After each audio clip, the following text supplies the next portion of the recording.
जय श्री गणेश, जय सरस्वती माता। आज का विषय है संचित कर्म। यदि आपके संचित कर्म अच्छे हैं तो आप अच्छी तरह से ज़िंदगी गुजर बसर कर सकते हैं, लेकिन उसमें अपने को ध्यान रखना पड़ेगा, क्योंकि आप अपने कर्म, अच्छे कर्म और भी करने पड़ेंगे। क्योंकि ऐसा नहीं है आपको सब तरह की सुख सुविधा मिल रही है, आपके वो संचित कर्म के कारण मिलती है। तो उसके आगे यानी जो संचित कर्म जब खत्म हो जाएंगे तो क्या करेंगे, उसके लिए पहले से भी आप संचित कर्मों के भोग होते हुए भी आपको अच्छे कर्म करने पड़ेंगे, अच्छे पुण्य करने पड़ेंगे, अच्छे कार्य करने पड़ेंगे, तब जाके आपकी ज़िंदगी खुशी से गुजर बसर हो सकती है। कि ऐसा कभी मत सोचो कि मेरी ज़िंदगी अच्छी चल रही है तो आने वाले कल में भी अच्छी चलेंगी, क्योंकि आपकी जब तक संचित कर्म है तब तक संचित कर्म यानी नसीब यानी किस्मत, ये जब तक अच्छी रहती है तब तक अच्छी रहती है। उस समय भी आप अच्छे कर्म करेंगे तो आगे भी अच्छे कर्म मिलते जाएंगे, अच्छे काम मिलते जाएंगे। वैसा ही एक सत्य कथा बताता हूँ। बेंगलोर की एक बात है।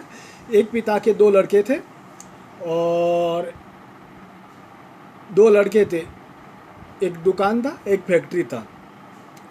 बड़ा लड़का परिवार के अंदर माँ बाप की सेवा करता था और छोटा वाला लड़का इंजीनियरिंग किया हुआ था, इसके लिए वो फैक्ट्री वगैरह संभालता था। दोनों के शादी हो गए, उनके बच्चे हो गए और पोते भी हो गए। सब कुछ ज़िंदगी अच्छा चल रहा था और छोटा वाला लड़का फैक्ट्री और दुकान दोनों संभालता था। बड़ा वाला पितृभक्त था, इसके लिए वो घर की सेवा, वो समाज कार्य और धार्मिक कार्य में लगा रहता था और उनके खुद के बच्चों को भी धार्मिक कार्य में लगा रखता था। कालांतर में क्या हुआ, उनकी माँ गुजर गई। माँ गुजरने के बाद में उसके पिताजी बूढ़े हो गए, पिताजी भी गुजर गए। इनके गुजरने के बाद में इन दोनों ने अपना काम कारोबार संभालते रहे। बड़ा भाई फैक्ट्री भी संभालता था और दुकान में भी ध्यान रखता था और सामाजिक और धार्मिक कार्य में खुद और अपने बच्चों को, अपनी बीवी को, सबको लेके जाता था। ऐसा करते करते टाइम समय बीतते गया और छोटा भाई इंजीनियरिंग था, अच्छा पैसा का फैक्ट्री में अच्छा इनकम होने के कारण एक बहुत बड़ा फैक्ट्री दूसरा और पैसा लगा करके खरीदी कर लिया और अच्छा फैक्ट्री चालू कर दिया। यानी इनकी दो फैक्ट्री हो गई, एक दुकान हो गई। ऐसा करते करते अच्छा चलते रहा। अच्छा चलते चलते फिर एक दुकान और मार्केट में ले लिया। ऐसा यानी इन कैसा हो गया, दो दुकान हो गई, एक बड़ा फैक्ट्री हो गया, एक छोटा फैक्ट्री हो गया। और छोटा भाई धार्मिक कार्यों में कभी भी किसी भी प्रकार के इन कार्यों में या सामाजिक कार्य में इंटरेस्ट नहीं लेता था।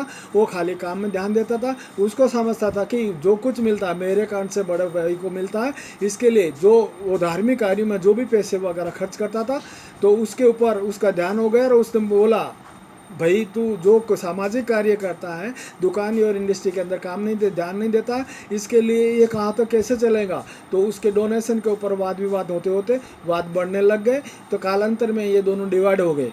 डिवाइड होने के बाद में छोटे भाई को बड़ा वाला फैक्ट्री और एक दुकान मिल गया और बड़े भाई को जो पुराना फैक्ट्री था वो और प्लस एक दुकान मिल गया। ये दोनों का अच्छा कारोबार चलते गया।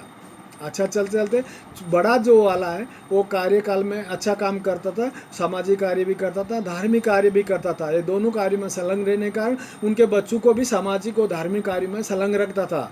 तो इस कारण से उनके दोनों बच्चे इंजीनियर, दो लड़के थे, इसको दोनों लड़के इंजीनियरिंग हो गए और उन्होंने काम संभालना चालू कर दिया और वो भी बच्चे धार्मिक और सामाजिक कार्यों में अच्छे हो गए और उनको दोनों की शादी हो गई और बहुत कुछ अच्छी तरह से ज़िंदगी गुजर बसर हो रहा था। और सुख सुविधा और हर प्रकार के सामाजिक और व्यवहारिक लोग ज्ञान था इनको। ये किसी भी प्रकार के सामाजिक कार्य या धार्मिक कार्य में आनाकानी नहीं करते थे और हर तरह का धार्मिक कार्य और धर्म का पुण्य कार्य अच्छी तरह से करते थे।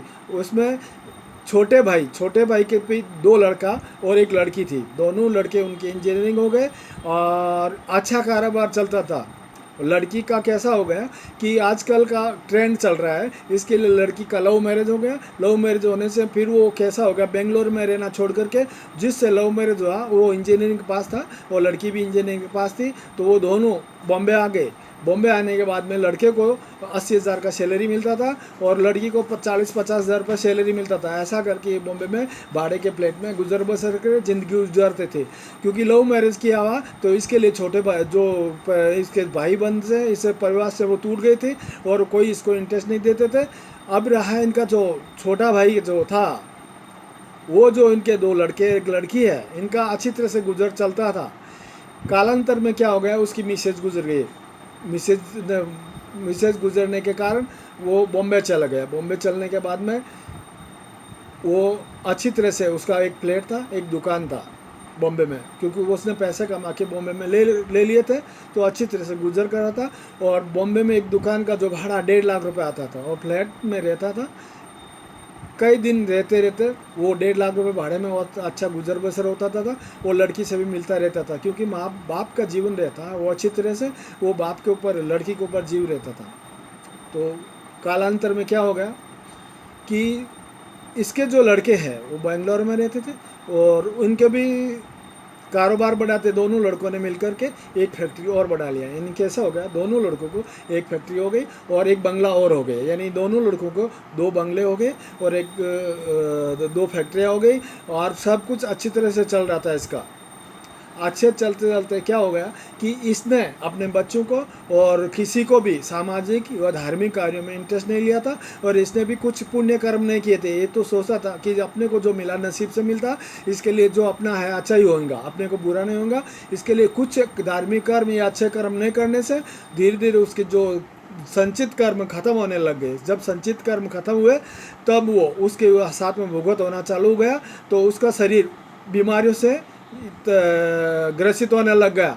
तो बीमारी से ग्रसित होने के बाद में उसने क्या सोचा कि भाई दोनों लड़कों को 2 दुकानें हो गई और दोनों को 2 इंडस्ट्री हो गई, अभी मेरे को कुछ करने की ज़रूरत नहीं है, इसके लिए अभी मेरा सब कुछ अच्छा चल रहा है।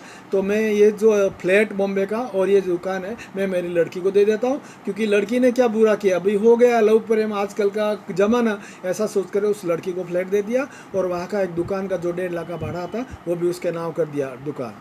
ऐसा करके वो बेंगलोर आ गया। बीमार रहने के कारण सोचा भी मेरे सेवा करेंगे बच्चे सामाजिक और धार्मिक न होने के कारण उनको किसी भी तरह से पिता के अंदर लगाव नहीं था। और वो जब बैठ के इनका मीटिंग हुआ कि पिताजी को कौन संभालेगा, तो इनका ये ठहरा कि 15 दिन छोटे लड़के के पास रहेंगे और 15 दिन बड़े लड़के के पास। ऐसा करके 15-15 दिन रहने लगा। जो और आउटर उनके जो बंगले के अंदर आउटर रहता, वहाँ पे रहने रखा उनको। इसके पिताजी को बंगले में नहीं रखते थे, क्योंकि उनको सामाजिक और आर्थिक व्यवहारिक का नॉलेज ही नहीं दिया था इसने। पैसों के एम के अंदर वो धार्मिक कार्यक्रम खुद नहीं करता था, और बच्चों को भी नहीं बच्चों को भी ऐसा कुछ लाइन नहीं लगाया था। इसके लिए वो उनके अंदर मानसिक प्रेम नहीं था, न पिता के प्रति न कुछ किसी के प्रति। ऐसा वो लगाव नहीं होने से वो लालची व्यवहार के बन गए। तब पिताजी ने को उन्होंने बोला, भाई जो जिसके पास रहेंगे आप उसको 30,000 रुपये महीने के हिसाब से, यानी 15 दिन के हिसाब से 15,000 रुपये, जिधर छोटे के पास रहे तो या बड़े के पास रहेंगे वो 15,000 रुपये। तो पिताजी ने बोला, भाई मैं 15 देने से पहले अच्छा है कि मेरे पास 1.5 करोड़ रुपये इकट्ठा हो गया ना, वो तुम दोनों को मैं 75 लाख रुपये दे देता हूँ, तुम मेरे को ज़िंदगी में मेरी सेवा कर देना। अब दोनों भाइयों का ठहर करके कि हाँ भाई हम कर देंगे। उस समय उन्होंने 75 लाख रुपये ले लिए। जब पिता ज़्यादा बीमार हो गया तो एक जो झोला छाप डॉक्टर है उसको लगा दिया, और वो आके घर पे चेक करते जाता था। 15 दिन इधर या 15 दिन उधर, ऐसे ऐसे पिताजी की ज़िंदगी गुजर रही थी। और उनके हालात बहुत ख़राब थे, क्योंकि बच्चे खुद की पिता की कोई देख रेख नहीं कर रहे थे। उनके वॉचमैन के द्वारा पूरा ध्यान वगैरह देने को बोले हुए थे, वॉचमैन को एक्स्ट्रा पैसा दे करके वो काम कराते थे।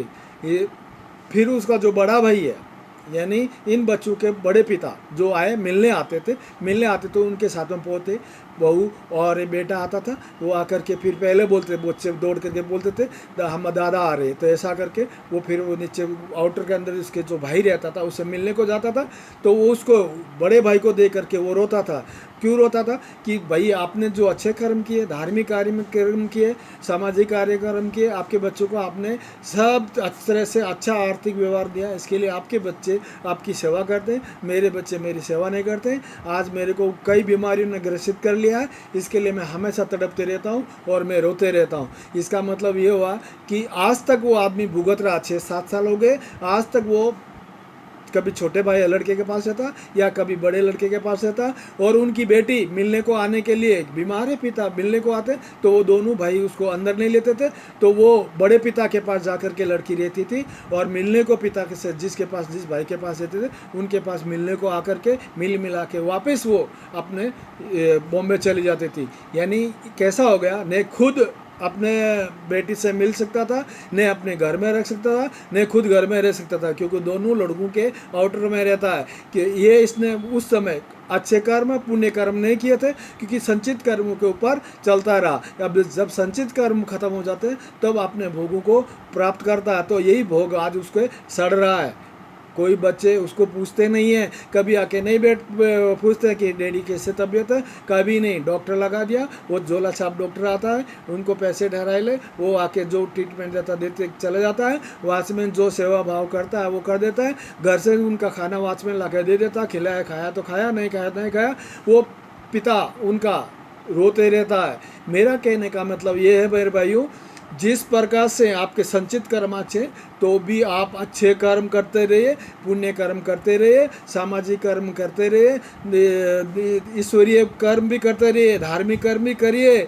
नहीं करेंगे तो कब कौन से आपके संचित कर्म खत्म हो जाएंगे, आपका नसीब कब क्या करेंगे कोई गारंटी नहीं है। इसके लिए हमेशा नसीब को मजबूत बनाने के लिए अच्छे कर्म करो, और ऐसा मत सोचो कि मैंने इंजीनियरिंग किया मैं अच्छा कर सकता हूँ, मैं 2 इंडस्ट्री बना लिया, ये कर लिया। कोई कुछ नहीं है, आपके कर्मों के हिसाब से मिलता है। जो संचित कर्मों के हिसाब से मिला है उसको आलिंगन करके अच्छी तरह से कीजिए, और साथ में संचित कर्म भी बढ़ाइए, अच्छे कर्म भी कीजिए, धार्मिक कर्म कीजिए, तब जाके आपका अच्छा होगा। आप खाली संचित कर्मों के हिसाब से ज़िंदगी ऐसा गुजर बसर नहीं कर सकते। आपके जब संचित कर्म खत्म हो जाएंगे तो आपको हर तरह से बुरी तरह से हर प्रकार से आपको तकलीफें होंगी। इसके लिए मेरे भाइयों मेरा ये कहना है, आप सभी संचित कर्म अच्छे दिन हो तो भी आपको पुण्य कर्म और धार्मिक कर्म और सामाजिक कर्म करने चाहिए। वही कर्म अपने बच्चों को सिखाने चाहिए, ताकि आपकी घर के अंदर पेट बने रहे, आपका व्यवहार बना रहे, आपका जीवन अच्छी तरह से गुजर बसर होए। नहीं तो आने वाला कल जैसा इनमें इसके छोटे भाई में घटा है वैसा ही आप में घटने वाला है। इसके लिए पहले से तैयार हो जाइए, और आपसे अपने कर्म अच्छे बनाइए, बच्चों को भी अच्छे कर्म सिखाइए, अच्छे कार्य सिखाइए, सामाजिक कार्य सिखाइए, धार्मिक कार्य सिखाइए। जय श्री राम। ये वीडियो लाइक और शेयर करें और सब्सक्राइब करें।